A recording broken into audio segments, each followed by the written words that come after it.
प्रकरण 23 छत्रपती राजर्षी शाहू महाराज। आज आपण या पाठात छत्रपती शाहू महाराज यांच्याविषयी आढावा घेणार आहोत। छत्रपती शाहू महाराज हे कोल्हापूर संस्थानचे राजे होते। महाराष्ट्रातले शेवटचे राजे होऊन गेले छत्रपती राजर्षी शाहू महाराज। याच्यानंतर आपण पाठाला सुरुवात करू। 1896चा पावसाळा कोरडच गेला। नंतरच्या वर्षीही उन्हाची तल्लखी वाढू लागली होती। आभाळात कोरड ढग जमायची, निघून जायची। प्रजेच्या डोळ्यातील पाणी सुद्धा आटलं। कोल्हापूरच्या सुपीक मातीला भेगा पडू लागल्या। शेतकरी आभाळाकडे डोळा लावून बसलो होते। छत्रपती राजर्षी शाहू महाराजांविषयी लोक बोलायला लागले, इतका चांगला राजा मिळाला आणि आता आसमानी संकट आलं। काय रे बाबा, आभाळाची कुऱ्हाड पडली मनावर। सर्वत्र दुष्काळानं थैमान घातलं। हल्ला कल्लोळ उडाला। जनावरं उपाशी पडली। बळी राजाचं काळीज दगडाचं झालं। गाव पांढरे सोडून माणसं जगायला दूर चालली। गोरगरीब करपून जायला लागली। गावच्या गाव ओस पडायला लागले। शाहू महाराजांचा जीव वर खाली व्हायला लागला। त्यांनी दिवाण बहादूर रघुनाथराव सबनीसांना व निवडणूक अधिकाऱ्यांना बोलवले। घोड्यावरून दौरा सुरू झाला।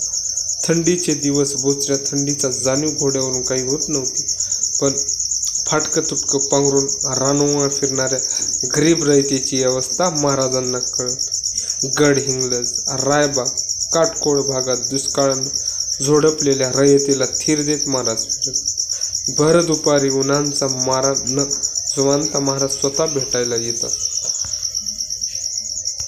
प्रजेला अप्रूप होतं। नव्या वर्षाच्या सुरुवातीला भुदरगड, पन्हाळगड, शाहूवाडी या तालुक्यांचा दौरा सुरू झाला। हिरवीगार रानं उन्हानं करपून गेली होती। महाराज रानमाळा पाया जात होते। झोपडी झोपडीत जाऊन विचारपूस करत होते। महाराजांच्या कानावर प्रजेचं गाणं येत होतं। महाराजांनी व्यापाऱ्यांची बैठक बोलावली।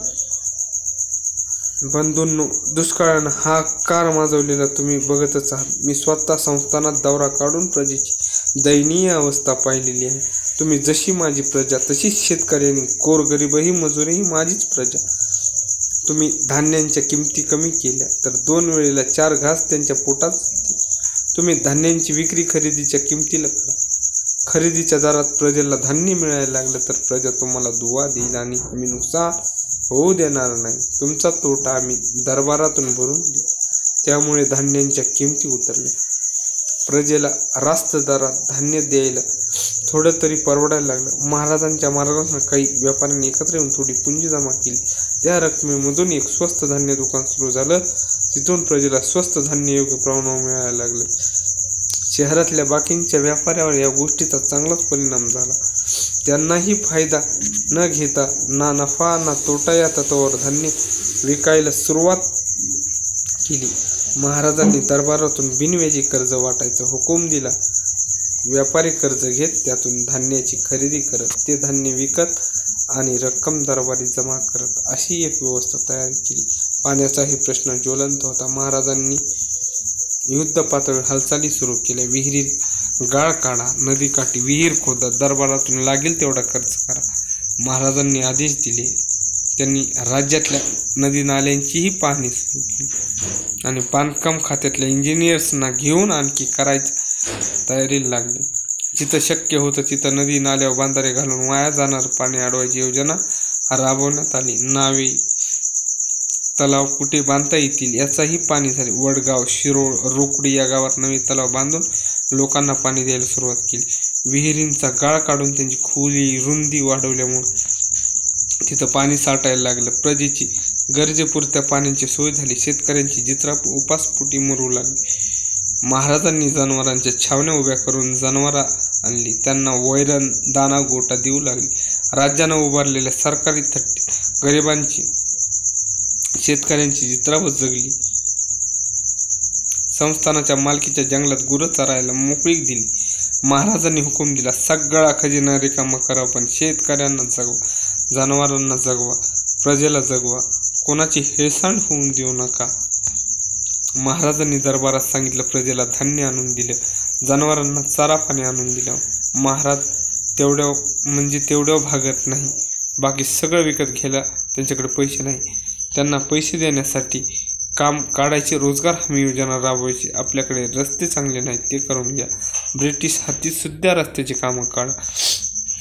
भराभर चक्र फिरली. महाराज स्वतः फिरत होते. रस्त्याची कामं होऊ लागली. गरीब रयतेच्या हातात 4 पैसे पडू लागले. महाराजांनी आणखीन एक गोष्ट हेरली होती.